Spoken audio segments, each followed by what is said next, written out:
Hey there everybody and welcome back. I'm your host Joshua Ryan. 2020 will be the first year in over a decade that we don't get an MCU movie in theaters. Black Widow was pushed back until May of next year. The untitled Spider-Man 3 film isn't due until December of next year, and Doctor Strange in the Multiverse of Madness isn't set to hit theaters until 2022. And of course, all of that could still change. Movies have been bouncing from release date to release date more times than Thanos changes his appearance. So let's take this break to put your knowledge to the test with a series of 10 questions, carefully selected to give even the most hardcore fan a tough run. But be warned, I've looked ahead into the future and viewed 14,605 possible outcomes, and there is only one where you get a perfect score.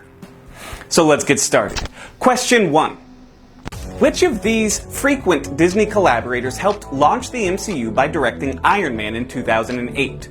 A. Brad Bird, B. The Russo brothers, or C. Jon Favreau?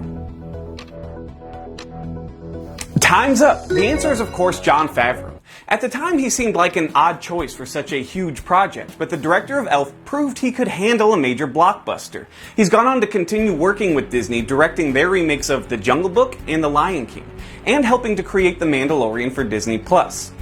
Question 2. The opening scene of Guardians of the Galaxy sees Peter Quill dancing through the opening credits while blasting a catchy, classic tune through the headphones of his Sony Walkman. What song is he listening to? A. Hooked on a Feeling, B. Come and Get Your Love, or C. Brandy?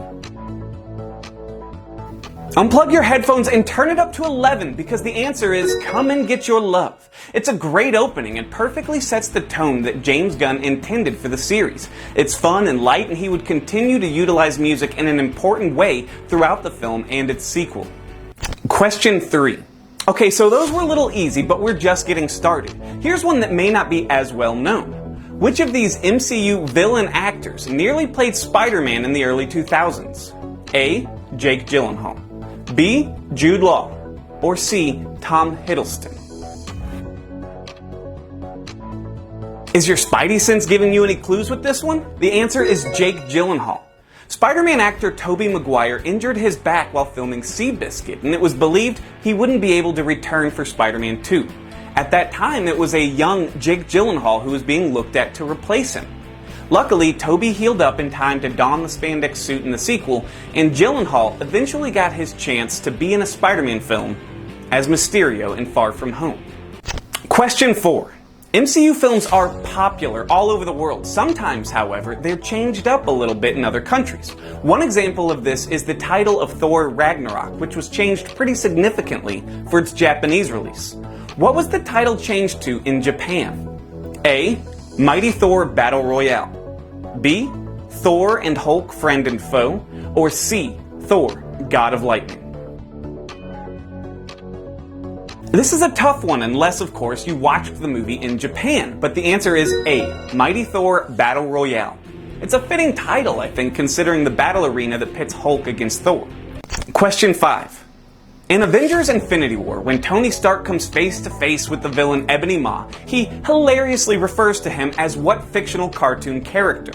A. Gonzo, B. Squidward, or C. Eeyore?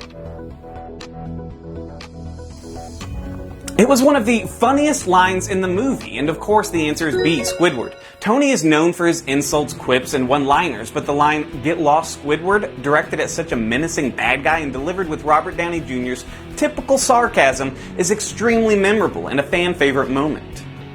Question 6. In a dark and somber deleted scene, which of the Avengers intended to end their life by traveling into the Arctic and pulling a gun from their waistband?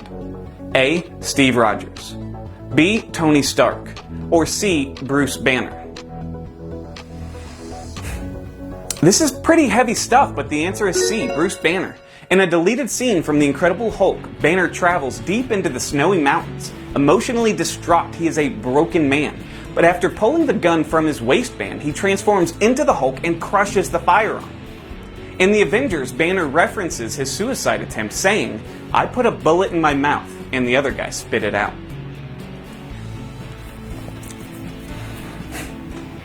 Question 7. In Captain America the Winter Soldier, just before the iconic elevator fight sequence begins, Steve Rogers utters what line to the group of Hydra henchmen? A. Trust me, you don't want to do this. B. You are not going to like how this ends. Or C. Before we get started, does anybody want to get out? The answer is C, and although nobody chose to get out, it was nice of Cap to offer. It's a great scene, and it's considered by fans to be one of the best action sequences to come out of the MCU. Question 8. In an after-credit scene for the first Avengers film, we see the Avengers sitting in a pretty destroyed shawarma restaurant enjoying a meal after saving New York. Everybody can be seen eating except for which Avenger? A. Thor. B. Captain America. Or C. Black Widow. Now this one came out in 2012, so even though it's a pretty funny scene, it may be a little tough to remember. But the answer is B, Captain America. And it's not because he has anything against Middle Eastern cuisine, but the after-credit scene was actually filmed a while after the rest of the movie. Chris Evans was already filming his next movie, Snowpiercer, and had grown a beard for that role. So he's actually wearing a fake chin piece to hide the beard here. But hey, I guess they could have just CGI'd the facial hair out, right? Question 9. Here's an interesting one. Which actor went up against their own brother during the casting process for a starring role in the MCU? A. Chris Hemsworth. B. Tom Holland. Or C. Josh Brolin. Feeling confident on this one? Then I hope you said Chris Hemsworth, because A is the answer. Chris competed against his younger brother Liam, as both fought hard to earn the role of Thor. Chris came out on top, of course, and honestly, I couldn't see anybody else doing a better job. And now older brother Luke Hemsworth has recently come out saying he would like to play Wolverine in the MCU. And you know how the old saying goes, there's always room for one more Hemsworth. Question 10. Acting is a true talent, a skill, and Marvel has made it a priority to get the very best actors and actresses to star in the MCU. So which of these MCU actors is also an Academy Award winner? A. Robert Downey Jr. B. Brie Larson. Or C. Mark Ruffalo. You think you know this one? All three have been nominated for Academy Awards, but only one of them has taken the golden statue home. And that's B, Brie Larson.